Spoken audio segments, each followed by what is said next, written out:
Ontem, o Bernardo Kister fez um vídeo respondendo aos meus vídeos sobre o Marighella, sobre o filme do Marighella. Sinceramente, gente, o Bernardo Kister é considerado o mais inteligente, o mais articulado, o mais erudito desses neoconservadores, dessa extrema-direita brasileira. E se isso é o melhor que eles têm para apresentar, realmente o negócio tá ruim para eles, porque ele fez um vídeo totalmente desconjuntado ali, sem muita relação entre as partes, definindo algumas coisas sem pé nem cabeça. Então eu quero fazer com vocês hoje é analisar esse vídeo do Bernardo Kister, essa resposta que ele fez a mim, e mostrar os pontos que ele está errado e os pontos que não tem nada a ver. Então vamos começar. Eu fico chocado com tipos na internet que aparecem na fossa do YouTube. Logo de cara, já em 3 segundos do vídeo, ele começa a usar um recurso bastante olavista, que é uma falácia de envenenar o poço. Então ele já chama o meu canal de fossa de esgoto do YouTube, já contamina tudo que eu possa eventualmente dizer. É um recurso típico do Olavo de Carvalho, típico do Nando Moura, típico do Bernardo. Eles põem uma etiqueta em você logo de cara, porque assim o espectador dele não usará o senso crítico para avaliar o conteúdo daquela pessoa. São obrigados a acreditar no que o Bernardo diz. É um tipo de desonestidade intelectual, porque assim ele veta o acesso ao contraditório. A pessoa não vai assistir o que eu disse, ou se for assistir, ela já vai contaminada. Já vai com uma ideia pré-concebida daquilo que eu vou falar. É vetar o acesso divergente. Para isso que serve isso. Envenenar o poço, assim, tudo que ela disser já está comprometido. Ainda conseguindo, de algum modo, defender o filme do Marighella. Em 10 segundos, ele utiliza uma falácia do espantalho, que ele diz que eu estou defendendo o filme do Marighella. Eu não estou defendendo o filme do Marighella porque eu não vi o filme do Marighella. Então eu não sei se o filme é bom, se o filme é ruim, como o filme é montado, o que ele diz, eu não sei. Eu não vi o filme, então eu não posso defender o filme. O que eu estou defendendo, sim, e isso estou fazendo de fato, é o direito do Wagner Moura de fazer esse filme, de defender as ideias dele e de defender a posição política dele. É isso que eu estou fazendo. E a coragem também do Wagner Moura de vir aqui confrontar essa extrema-direita que está no poder agora. Isso eu defendo sim, e vou defender, porque ele tem o direito de fazer isso. Ele tem o direito de fazer o filme que ele quiser, com a posição política que ele quiser, do modo como ele quiser. Ele tem esse direito. É um direito constitucional brasileiro, da liberdade de expressão. Então é isso que eu estou defendendo. A coragem do Wagner Moura de confrontar essa turma intolerante e cheia de ódio. Não posso defender o filme, porque eu não assisti o filme. Do mesmo modo que eu não posso criticar também o filme sem ter visto. Tipos como o seu Henry Burralho na internet, que é a fossa do YouTube, tipos histéricos, aquele olho de coruja assustado. Em 39 segundos ele já vem com os apelidinhos, ele diz que eu tenho ataques histéricos aqui no canal. Eu realmente não me lembro de nenhum ataque histérico, tudo bem.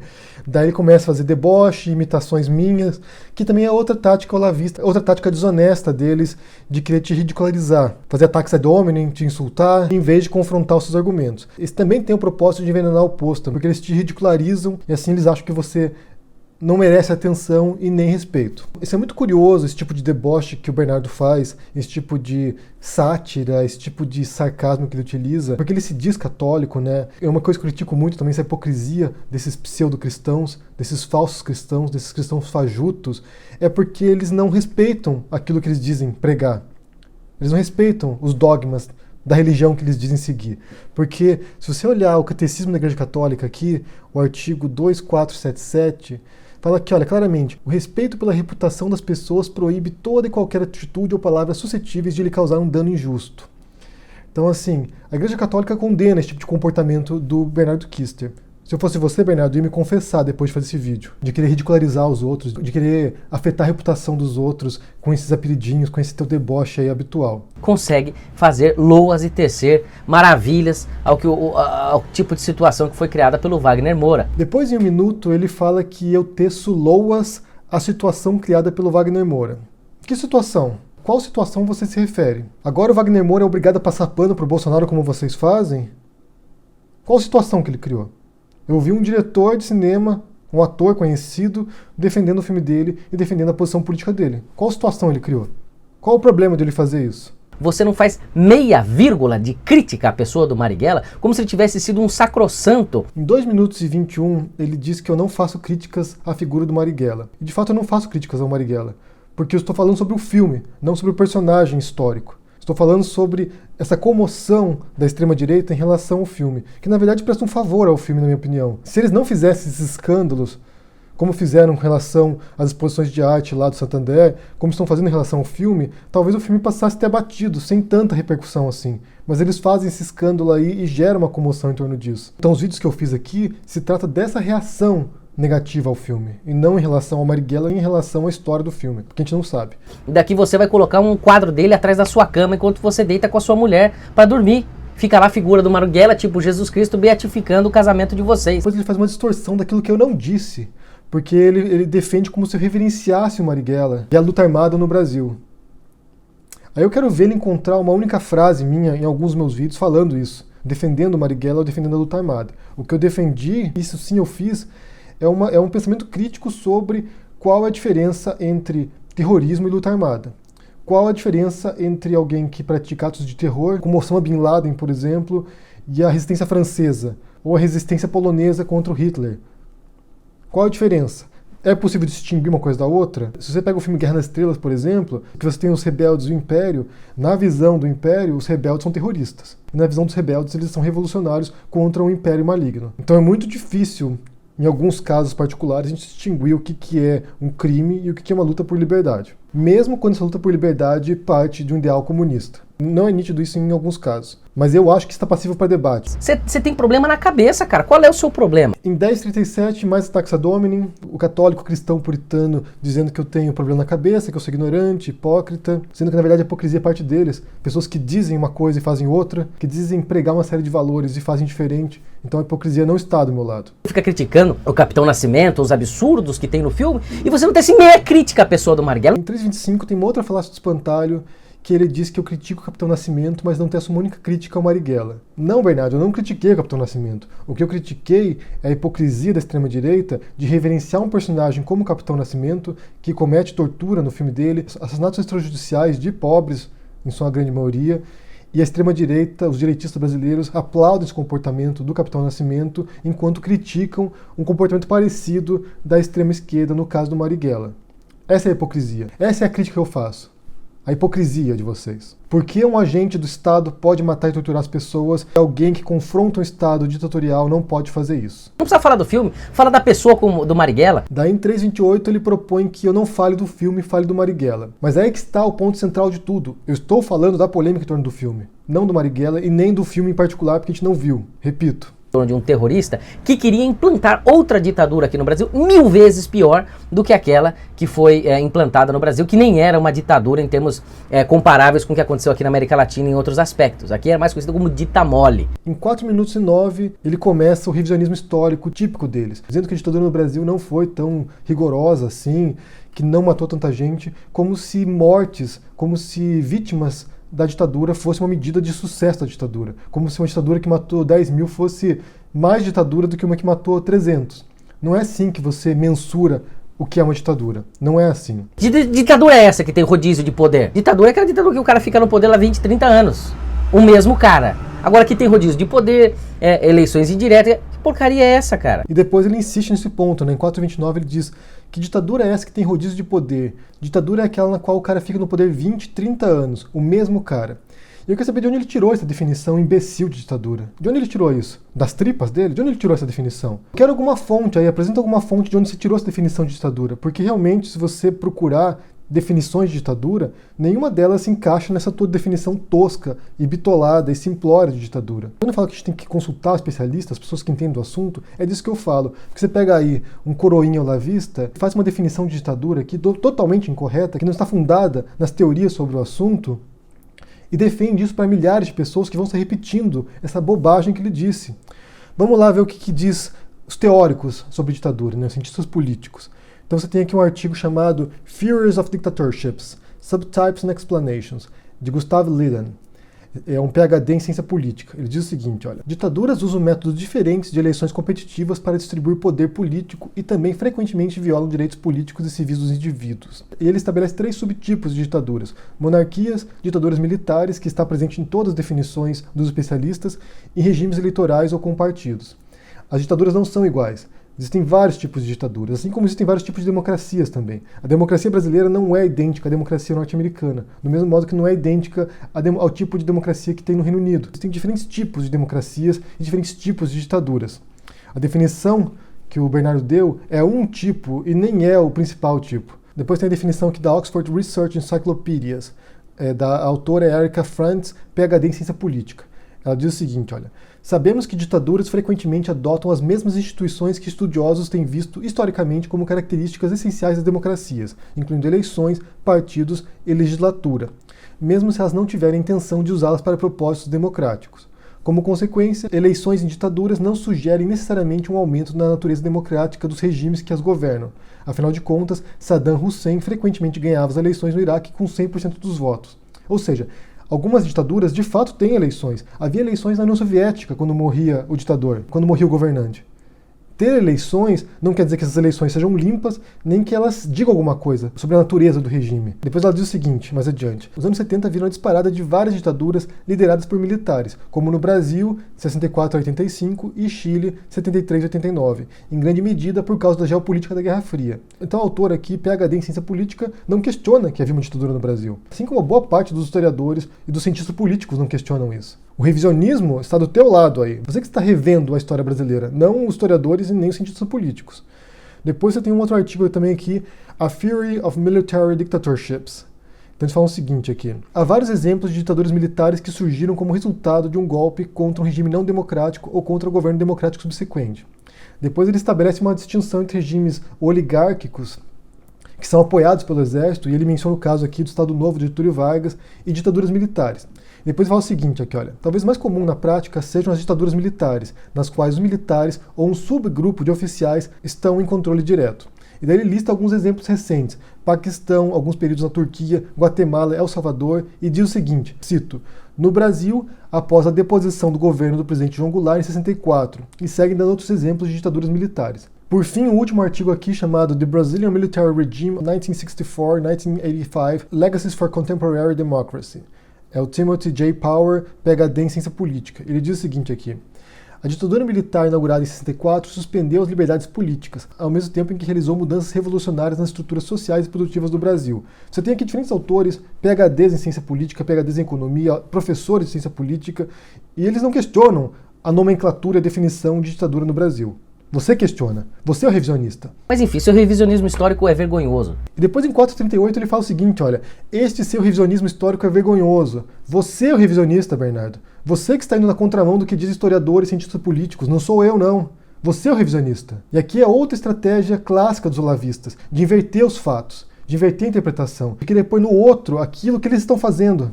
Praticamente todos os historiadores sérios brasileiros, ou do mundo inteiro, consideram o regime no Brasil como uma ditadura, o que ocorreu em 64 e 85. E eles estão errados. Os historiadores estão errados, os cientistas políticos estão errados. Quem está certo é o Bernardo, quem está certo é o Nando, quem está certo é o Olavo. Brasil paralelo. Esses que vivem no mundo de delírio. Os historiadores não sabem o que fazem. Quem sabe é um coroinha olavista. Os PhDs em ciência política não sabem. Quem sabe é um ultraconservador que defende teorias conspiratórias. Então o problema não é a glamorização da violência apenas. O problema é a politização extrema, excessiva, canalha e covarde que o seu Wagner Moura está fazendo em torno do filme. Em 4h46 é quando a gente entra de fato na tese que o Bernardo quer defender. Então ele passou aí quase 5 minutos só falando abobrinha. Então ele diz o seguinte aqui, olha: que o problema para ele não é apenas a glamorização da violência, mas a politização extrema que o Wagner Moura está fazendo em torno do filme. Então o problema não é representar o Marighella, mas é a politização, né, o cenário que o Wagner Moura está defendendo. Ele não explica por que isso é um problema, inicialmente pelo menos, depois ele vai entrar nesse assunto. Mas sinceramente, vocês politizam tudo, gente. Vocês politizaram o tiozinho do slime. Você politizou a Malala indo pro Brasil, você politiza as falas do Drauzio Varela, você politiza a ciência, você politiza a arte, você politizou o Facebook, dizendo que é comunista o Facebook. Você politiza a religião o tempo todo, você politiza a educação, você politiza a imprensa, você politiza tudo. Tudo cai no teu canal, vira político aí. Só você pode fazer isso? Só você tem esse direito de politizar tudo? O Wagner Moura não pode politizar o filme dele com um conteúdo político. Você pode. Você pode politizar qualquer assunto nesse mundo, mas o Wagner Moura não pode politizar porque ele é de esquerda. É essa hipocrisia que eu tô falando. Quando eu falo hipocrisia, eu falo justamente desse comportamento de vocês, que vocês fazem uma coisa, vocês querem vetar esse direito aos outros. Vocês podem politizar tudo. Tudo vira política na mão de vocês. Mas o Wagner Moura não pode fazer isso. É hipócritas. Isso que vocês são, hipócritas. Este é o centro do problema. O problema não é você fazer um filme sobre um terrorista. Isso não tem problema nenhum. Depois, em 4h55, ele diz assim: o problema não é fazer um filme sobre terrorista. Não tem problema algum. Concordo.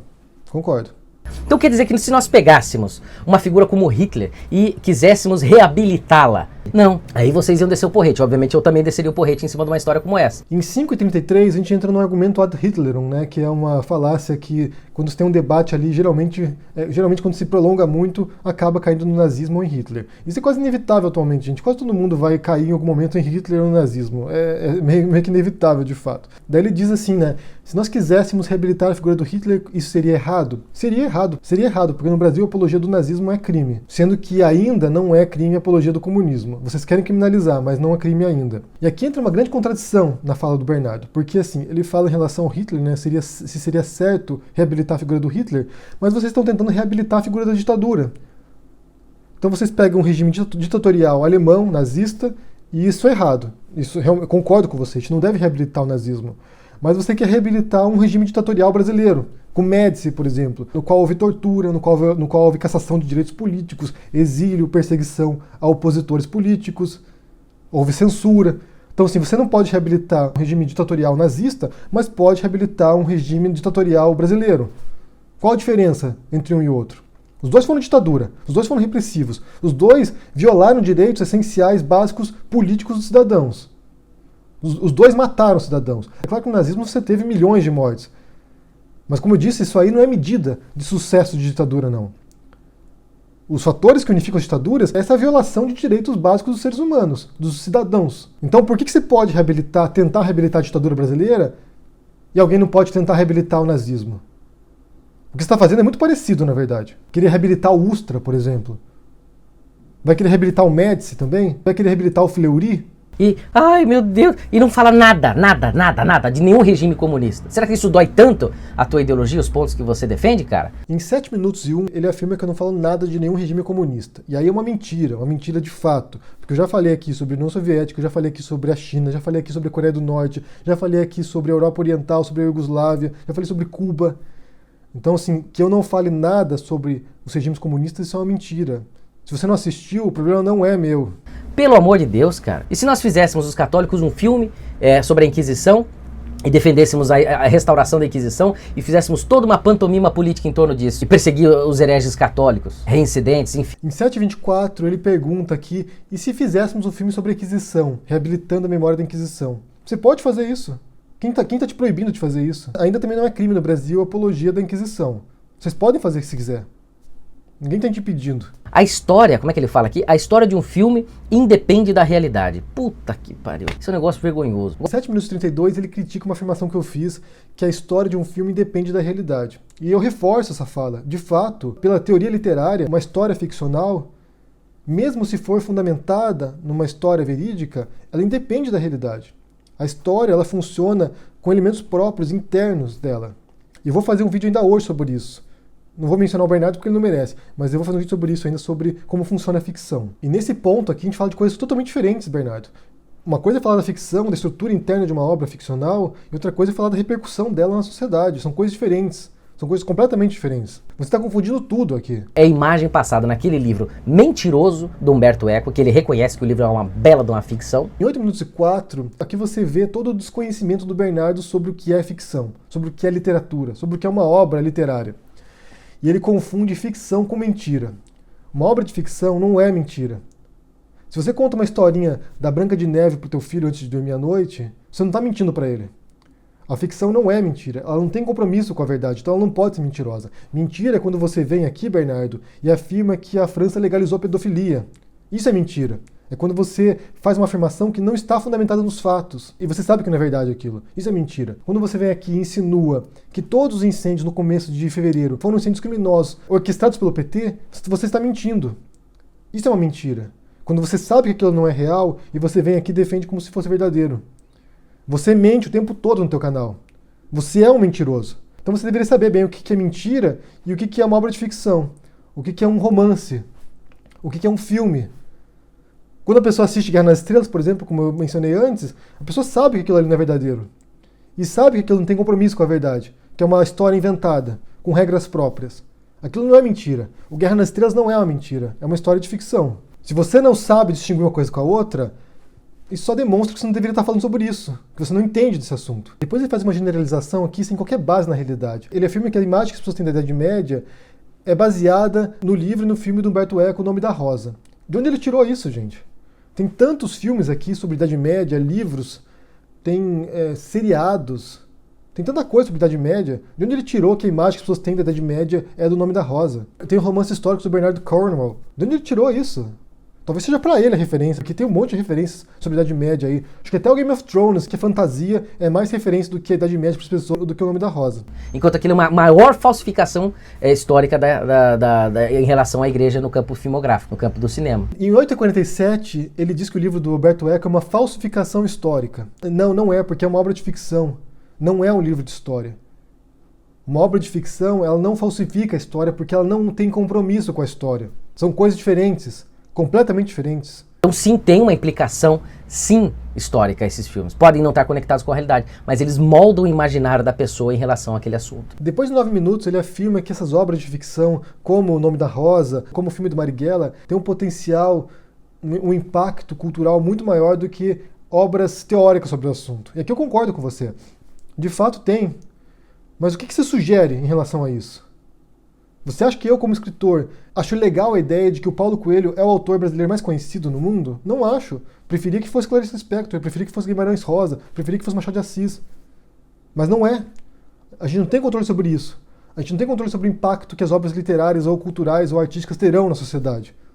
O que você propõe? Censura? Você propõe que proíbam o filme do Wagner Moura? É isso que você está propondo? O que você propõe para poder controlar esse impacto cultural das obras literárias, cinematográficas e artísticas? E se for censura, e se for a proibição dessas obras, quem vai ser o censor? Você? Que não sabe nem distinguir o que é mentira de ficção? Que nem sabe o que é uma obra de ficção? E já foi alvo também de críticas pesadíssimas do Tagesspiegel. Em 9 minutos e 47, ele diz que o filme foi alvo de críticas pesadíssimas na Alemanha. Tá, e daí? Quando você produz uma obra, a obra vai para o mundo, algumas pessoas vão gostar, outros vão odiar. Você tem filmes aí, se você olhar lá, o Rotten Tomatoes, por exemplo, que é um site de críticas de cinema, você tem filmes que foram odiados pela crítica e o público adorou. Tem filmes que a crítica amou e o público odiou. Você tem filmes que a crítica odiou e o público odiou. Você tem filmes que a crítica gostou e o público gostou. Tá? O Wagner Moura fez um filme, produziu o filme, lançou o filme. E aí, agora vai pro mundo. As pessoas vão criticar, vão gostar, vão odiar. Tá, e daí? A crítica desse jornal alemão acabou? Encerrou o assunto agora? Cara, fica quieto, para de falar do assunto. E depois, em 10 minutos e 17, você tem aqui, pra mim, assim, é o que culmina, é o que realmente resume qual a intenção do Bernardo Kister com esse vídeo dele. Ele diz pra mim assim, fica quieto aí, que eu não tenho direito de me expressar. Pelo fato de ele discordar do que eu digo, pelo fato de ele achar que o que eu digo não tem valor, ele acha que eu tenho que me calar. Que eu não posso vir aqui e falar o que eu penso. E aqui eu tenho más notícias pra você, Bernardo. Péssimas notícias pra você. Porque eu não vou me calar. Porque quem está mentindo aqui não sou eu, é você que está mentindo. Então, assim, a gente vai continuar vindo aqui, eu e outros canais, vamos continuar vindo aqui para mostrar as mentiras que você diz. Como você disse no caso da pedofilia na França, que foi legalizada, que era uma mentira, claramente uma mentira. E você não veio aqui se retratar, não veio aqui se desculpar.